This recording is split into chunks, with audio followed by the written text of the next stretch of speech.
नमस्कार। सबसे पहले मैं आप सभी को दीपावली की हार्दिक शुभकामनाएं प्रेषित करता हूं।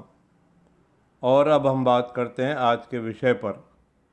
एक बार मैं टीवी पर एक मार्केटिंग कंपनी के सीईओ का इंटरव्यू सुन रहा था। उन्होंने मार्केटिंग के बारे में बतलाते हुए कहा था कि आप बाज़ार से वह सामान नहीं खरीदते जो आप चाहते हैं, बल्कि वह खरीदते हैं जो हम चाहते हैं। कभी कभी जब मैं इस बारे में सोचता हूँ तो ऐसा लगता है कि कहीं इसी प्रकार की मार्केटिंग से हमारी सत्य सनातन वैदिक संस्कृति को एक सोची समझी चाल द्वारा नष्ट भ्रष्ट तो नहीं किया जा रहा है।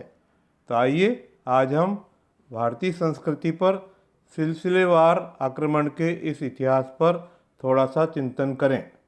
सबसे पहले मुगलों ने सीधे सीधे हमारे मंदिरों को तोड़ा, हिंदुओं पर जजिया कर लगाया, उनकी धार्मिक यात्राओं पर भी कर लगाया, उन्हें डराने के लिए उनका कत्लेआम किया और भी कई तरह की यातनाएं दी ताकि वे अपना धर्म परिवर्तन कर लें।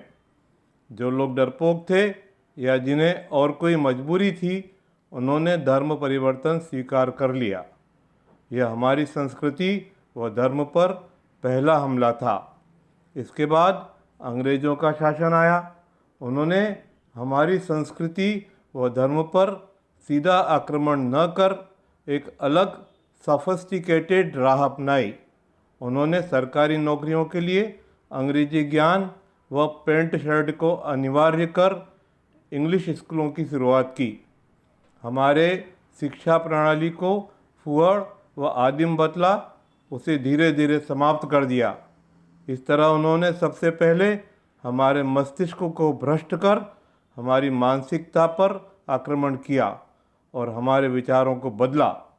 हमारी शिक्षा प्रणाली व वेशभूषा को गंवारों की बदला हमारी नई पीढ़ी के दिमागों में उनकी सो कॉल्ड नई सुसंस्कृत सभ्यता की दीमक लगा दी। इंग्लैंड से आने वाले सामान को टैक्स फ्री रखा तथा यहाँ पैदा होने वाली फसलों पर भारी लगान व यहाँ बनने वाले सामानों पर भारी टैक्स लगा इतना महंगा कर दिया कि हमारे सारे उद्योग समाप्त हो गए। खेतों में वे फसलें बोने के लिए मजबूर किया गया जो उन्हें इंग्लैंड के लिए चाहिए होती थी। एक समय के सोने की चिड़िया कहलाने वाले भारत के लोगों की मालिया हालत बद से बदतर होती गई और वे दाने दाने के लिए मोहताज होते गए। इसी गरीबी व मजबूरी का भरपूर फ़ायदा सोचे समझे प्लान के अनुसार ईसाई मिशनरीज़ ने बड़ी समझदारी से लेना शुरू किया। उन्होंने गरीबों व पीड़ितों के प्रति सहानुभूति दिखा, उन्हें खाना पीना, अंग्रेजी में शिक्षा, सरकारी नौकरियों का प्रलोभन, पैसे आदि से मदद कर उन्हें धर्म परिवर्तन के लिए मजबूर किया। जगह जगह चर्चों की स्थापना की और इस तरह बड़ी समझदारी व सोची समझी चाल द्वारा उन्होंने भारतीय संस्कृति को नष्ट भ्रष्ट करने में कोई कमी नहीं छोड़ी। हमारे देश के स्वतंत्र होने के बाद भी हमारी आने वाली सरकारें उसी मानसिकता से ग्रसित रहीं। उन्होंने भी अंग्रेजी व अंग्रेजियत को ही प्राथमिकता दी। वे धर्मनिरपेक्षता के नाम पर सिर्फ अपने वोटों की रोटी सेकते रहे। डिवाइड एंड रूल का सिद्धांत अपना अलग अलग धर्मों, जातियों, प्रांतों व भाषाओं को आपस में लड़वा अपना उल्लू सीधा करने में लगे रहे। अनेकता में एकता की सोच वाला हमारा राष्ट्र भारत जाति, धर्म, भाषा, प्रांत आदि में बंटकर रह गया।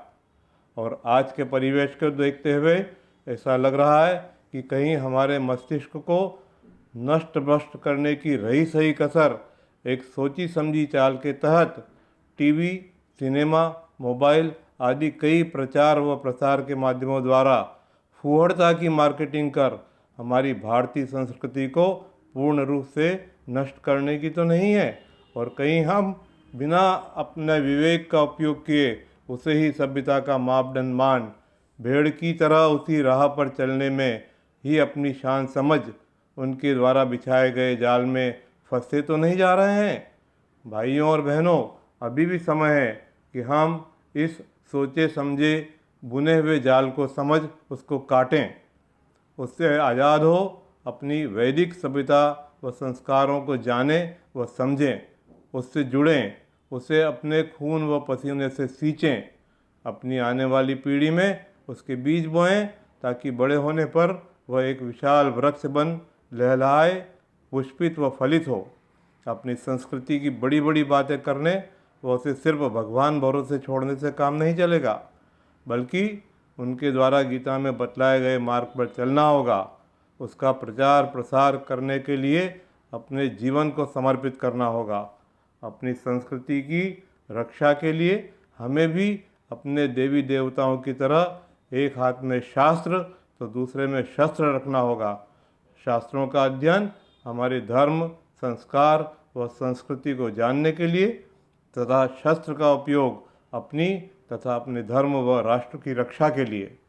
इसके लिए ज़रूरी है कि हम संगठित हों, क्योंकि संगठित में ही शक्ति है। ऐसे भी आज हम सभी देख रहे हैं कि जो लोग संगठित हैं उन्हें ही ज़्यादा महत्ता मिल रही है, और जो बहुसंख्यक होते हुए भी डिवाइड हैं उन्हें कोई नहीं पूछ रहा। महात्मा बुद्ध ने भी कहा है कि बुद्धम शरणम गच्छामि, धम्मम शरणम गच्छामि, संघम शरणम गच्छामि। इसीलिए यदि हम धर्म के जानकारों की शरण में जा उसे समझ संगठित होंगे, तभी हम अपनी सत्य सनातन संस्कृति को जिंदा रख सकेंगे। अंत में स्वामी विवेकानंद द्वारा कही बात दोहराना चाहता हूँ। उठो, जागो और तब तक न रुको जब तक लक्ष्य की प्राप्ति न हो। आज बस इतना ही। यदि आप मेरे विचारों से सहमत हैं तो इसे ज़्यादा से ज़्यादा लाइक व शेयर कर लोगों को जागृत करने में भागीदार बने। जय हिंद।